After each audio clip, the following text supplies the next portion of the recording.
പിന്നെ സുഖഭോഗങ്ങൾക്ക് പ്രണയത്തിന് കാമനകളുണ്ടാകുന്നത് അവസാനം എല്ലാം ആശിച്ചാശിച്ച് ഒതുങ്ങി ജീവിതത്തിൽ ചെന്നെത്തുന്ന അവസാനത്തെ പാട്ടട എല്ലാം അസ്തമിക്കുന്ന വെളിച്ചം അണയുന്ന സമയം. വെളിച്ചം അണയുമ്പോഴും അണയാതിരിക്കുന്ന വെളിച്ചമാണ് ഈ സർവസാക്ഷി. ഈ സർവസാക്ഷി എല്ലാ ജീവിയുടെയും, വ്യക്തിയുടെ മാത്രമല്ല എല്ലാ ജീവിയുടെയും അകത്തെ കോവിലിൽ ഇങ്ങനെ വിളങ്ങുന്നതാണ്. പുറത്ത് കാണുന്നത് അതിൻ്റെ പ്രതിബിംബം ആണ്. അതായത് പുറത്തെ ലോകവും അകത്തെ ലോകവും ഒന്ന് തന്നെ. ഈ അകത്തെ ലോകം എന്നത് തെളിച്ചാൽ മാത്രമേ പുറത്തെ ലോകത്തെ അറിയാനൊക്കൂ. കുഞ്ഞിരാമൻ നായർ വാസ്തവത്തിൽ ഇതിനകത്ത് സ്നേഹത്തിൻ്റെയും ജീവിതവുമായിട്ടുള്ള ബന്ധത്തിൻ്റെയും എല്ലാ അംശങ്ങളെയും കൂട്ടിയിണക്കിയിട്ടുണ്ട്. കുറച്ച് വരികളേ ഉള്ളൂ. പക്ഷെ അതിനുള്ളിൽ ആ ശൈശവം ജനിച്ചു വരുന്ന സമയം, അപ്പോൾ ഉള്ളിലുണ്ടായിരുന്നത് അപ്പോഴുണ്ടായിരുന്നത് അദൃശ്യവും നേരിട്ടറിയാൻ വയ്യാത്തതുമായ സൂക്ഷ്മമായ ഊർജമാണ്, അഗ്നിയാണ്. ആ അഗ്നി തന്നെയാണ് വളർന്ന് ബാല്യത്തിൽ കൗമാരത്തിൽ എല്ലാം അറിയാനും എല്ലാം ആസ്വദിക്കാനും ലീലാവിലാസങ്ങളിൽ ഏർപ്പെടാനുമുള്ള ശക്തിയായി മാറുന്നത്. അതേ അഗ്നി തന്നെയാണ് കുറച്ചുകൂടെ വളരുമ്പോൾ കാമമായിട്ട് അല്ലെങ്കിൽ രതിയായിട്ട് വളരുന്നത്. അതേ അഗ്നി തന്നെയാണ് പിന്നീട് ജീവിതത്തിൻ്റെ ഈ എല്ലാം വെന്തരിച്ച് കളയുന്ന ഒരവസ്ഥയിലേക്ക് എത്തുന്നത്. അപ്പോൾ ഇത് അഗ്നിയുടെ കവിതയാണ്. ശരിക്കും പറഞ്ഞാൽ കാമസ്തതഗ്രയെ സമവർത്തതാധി എന്ന് വേദത്തിൽ പറയുന്നുണ്ട്. കാമ അകാർഷീത്, കാമം തന്നെ ആഗ്രഹിച്ചു, കാമം തന്നെ ചെയ്തവനും ചെയ്യിച്ചവനും ഒന്നാണ്. ഈ ജീവിതത്തിൽ വളരാനും ഉയരാനും ആഗ്രഹിച്ചതും ഞാൻ എന്ന അഗ്നിയാണ്. പ്രപഞ്ചത്തിലെല്ലാം കണ്ടറിഞ്ഞതും ഞാനെന്ന അഗ്നിയാണ്. പ്രതികരിച്ചതും ഞാനെന്ന അഗ്നിയാണ്.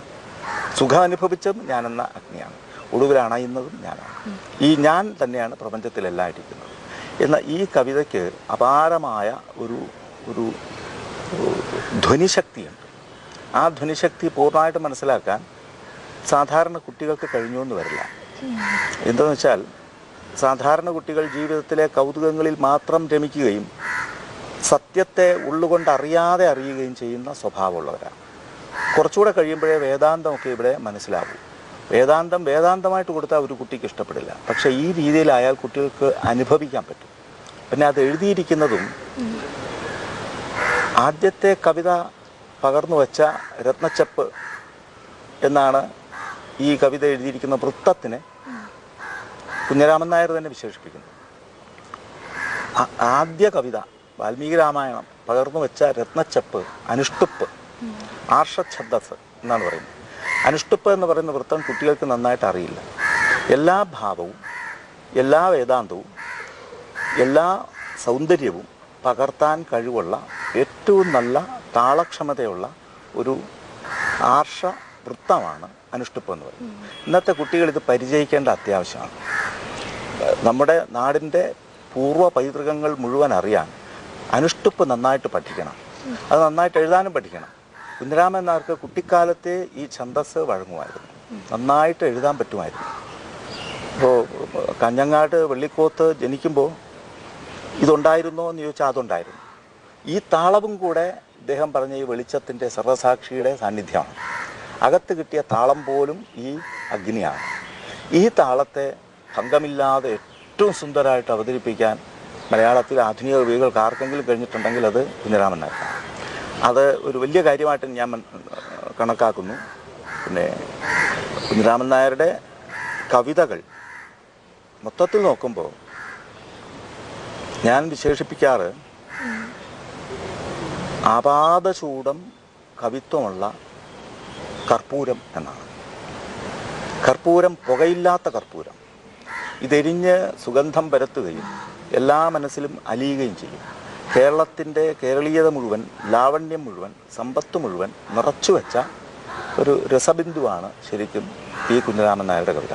അത് ഒരേ സമയം ഭൗതികവും പ്രണയലോലവും അതേസമയം ആത്മീയവും ആണ്.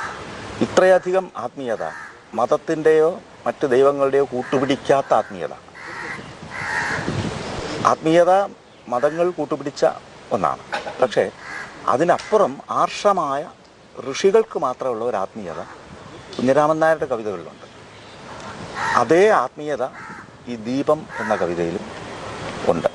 അതുകൊണ്ട് കുട്ടികൾക്ക് സ്കൂളിൽ കുട്ടികൾക്ക് ആദ്യത്തെ പാഠമായിട്ട് കൊടുക്കാവുന്ന കവിതകളിലൊന്നാണ് ഇത്.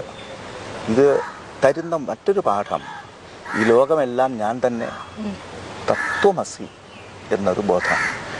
ഈ ലോകം ഞാൻ തന്നെ. അപ്പോൾ അന്യനെ ഉപദ്രവിക്കാനും അന്യനെ ചൂഷണം ചെയ്യാനും അന്യനെ അതിക്രമിക്കാനും കുട്ടികൾക്ക് ഈ കവിത നന്നായി അറിഞ്ഞാൽ പിന്നെ പറ്റില്ല. അതാണ് ഇതിൻ്റെ മെച്ചം. അതുപോലെ അദ്ദേഹത്തിൻ്റെ ജീവിതത്തെക്കുറിച്ച്, കവിതയ്ക്ക് വേണ്ടി ജീവിച്ച അദ്ദേഹം മുഴുവൻ കവിതയായിരുന്നു. ഏതാണ്ട് ഒരു അവധൂതനെ പോലെ അലഞ്ഞു നടക്കുകയായിരുന്നു. ലോകം മുഴുവൻ സ്നേഹമാണ്, ലോകം മുഴുവൻ പ്രണയഭാജനാണ്. അങ്ങനെ ജീവിതത്തിൽ കവിതയിലെ ജീവിതത്തിലെ ധൂർത്തും എന്തെന്ന് പോലും തിരിച്ചറിയാനാവാതെ നടന്നുപോയ, ഇത് ഇങ്ങനെ നടന്ന് എല്ലാം ബെതറിപ്പോയൊരു കവിയാണ്. ജീവിതമാസകലം കവിതയായിരുന്നു. എനിക്ക് ഓർമ്മ വരുന്ന ഒരു കാര്യം, ആ കവിയുടെ സ്വഭാവത്തെ, ഒരു കവിയുടെ ഭാവത്തെ ഏറ്റവും കൂടുതൽ വെളിപ്പെടുത്തുന്നതായിട്ട് എനിക്ക് തോന്നിയിട്ടുള്ള ഒരു കാര്യം, അതൊരു സംഭവമാണ്. ഒരിക്കൽ ഞാൻ കണ്ടു, ഒരു മുറുക്കാങ്കടയുടെ മുമ്പിൽ പഴക്കൊലയിലേക്ക് എത്തി കടിക്കാൻ തുനിയുന്ന ഒരു പശു. മുറുക്കാങ്കടക്കാരൻ ഈ പശുവിനെ അടിച്ചോടിക്കുന്നു.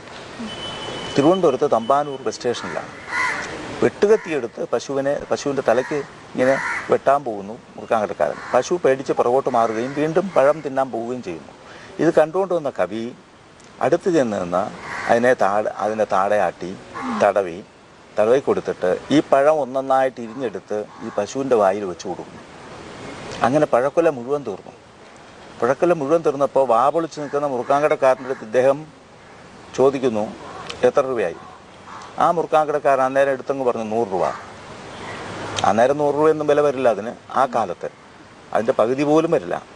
പക്ഷേ ഇദ്ദേഹം ഒരു പോക്കറ്റ് തപ്പി നോക്കിയപ്പോൾ ജുബയാണ്.